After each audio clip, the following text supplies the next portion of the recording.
पिठा आम कम्प्लीट होगा खड़ी है पूरा करड़ा है छणा पिठा ये है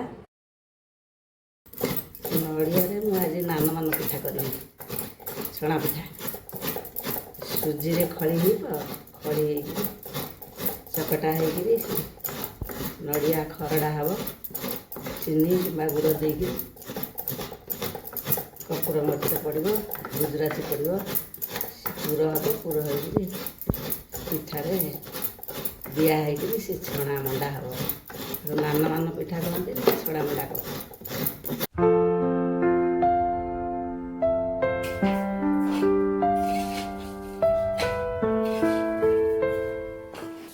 मुझे नड़िया चीनी दे पूरा खरड़ू छणा पिठा तैयारी कर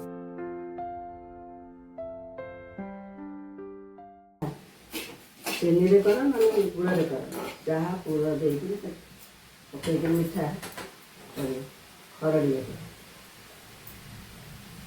पिठा फास्ट में शिखी नी आम शाशु घर सब शिखी आस्ते आस्ते केमी नड़िया कोरा हम केमी पिठा हम खड़ी जंता हम तापर केमी छणा हम आस्ते आस्ते आस्ते शिखी नुआ बन शिखी था शिखी शिखे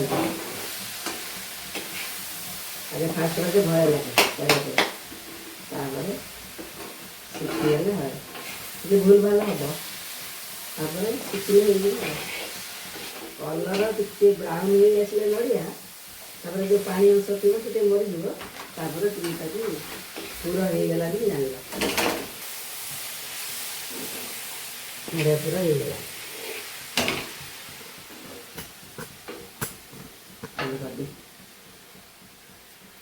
आज आम छणा पिठा तैयारी हो सुजी किले 2 केजी पानी देवी आम खड़ी जंती जंतिक से नरम है खड़ी ताको आम गढ़ुचु पिठा नड़िया पूरा खरड़ी नड़िया गुड़ गोलमरीच सब देकर आम पिठा तैयारी कर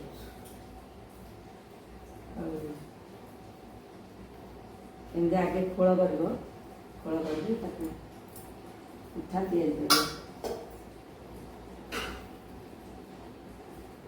या तेल हाथ दे लगे हाथ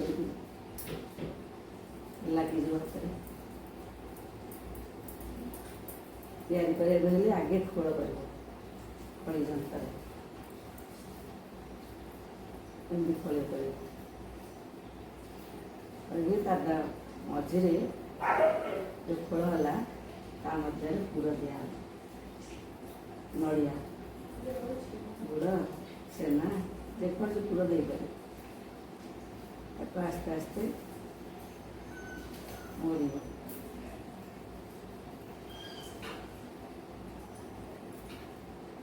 मोड़ी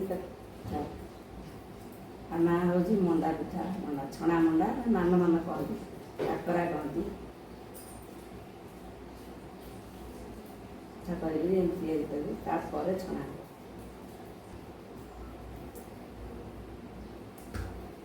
यहाँ को गईठा कहती भी छाड़ छुआ मैंने खुशी खाते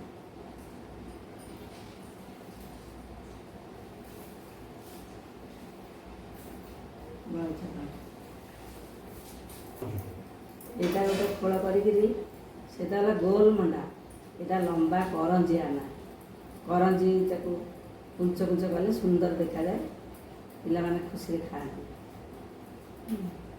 यहाँ को गुड़ दे कम कम कम कम कर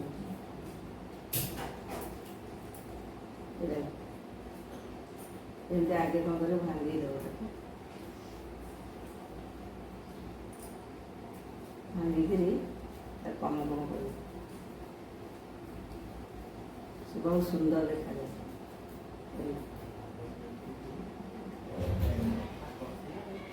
उच्च पकईद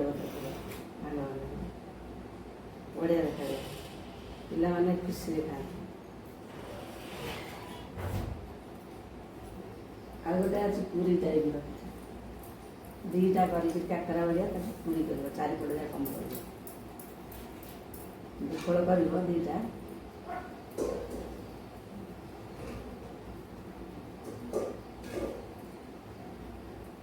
ଛଣା ପିଠାରେ ବିଭିନ୍ନ ପ୍ରକାର କଲେ ପିଲା ସବୁ ଖୁସି ହେଇକିରି ଖାଆନ୍ତି।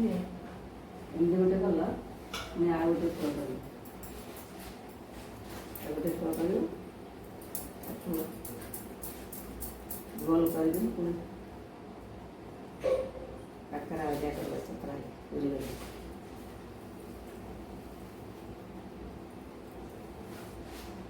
ତା ଭିତରେ ଟିକେ ଗୁଡ଼ ଦେବ, ଗୁଡ଼ ଦେଇ ଏ ପିଠାକୁ તે ପିଠାକୁ ଘୋଡ଼େଇ ଦେବ।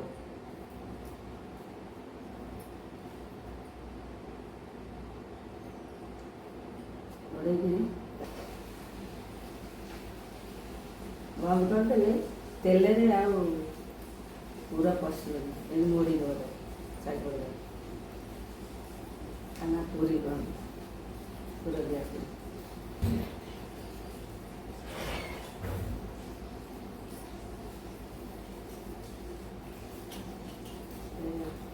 ସୁନ୍ଦର ଦେଖାଯାଏ।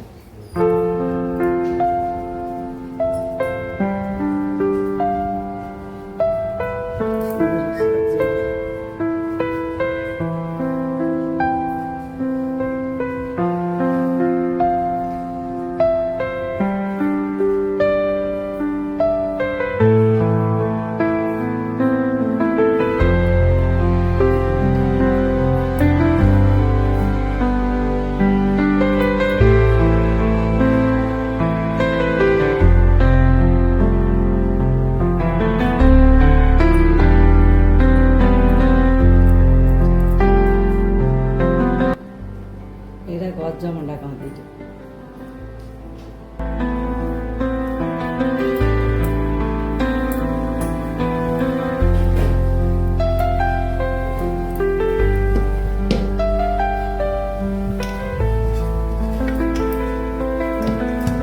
ଦେଖନ୍ତୁ ଇଏ ପିଠା ତିଆରି ହେଇଛି।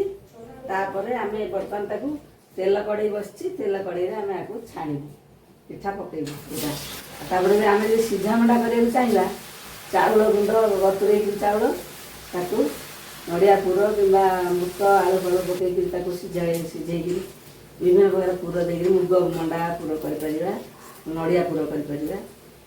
ସିଏ ଗୋଟେ ପ୍ରକାର ସିଝା ମଣ୍ଡା। ଇଏ ତ ଛଣା, ସିଏ ସିଝା। ଟିକେ ହେଇଗଲେ ଇଏ କଢ଼ା ହବ, ତେଲ ତାତିଗଲେ କଳା ପଡ଼ିଯିବ।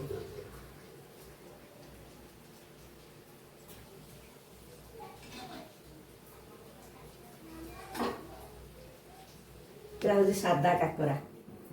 ଯେଉଁମାନେ ଧର ମିଠା ଖାଆନ୍ତିନି, ସାଧା ପୁରୀ ଭଳିଆ ଏ କାକରା। ବେଲୁନ ଭଳିଆ ଫୁଲିବ।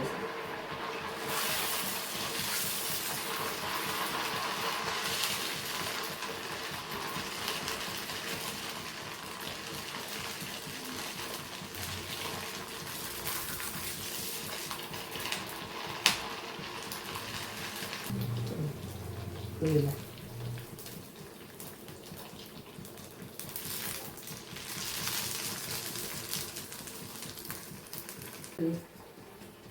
ଫୁଲିଗଲା ଏଠି, ଫୁଲିଗଲେ ତାକୁ କାଢ଼ିଦେବ।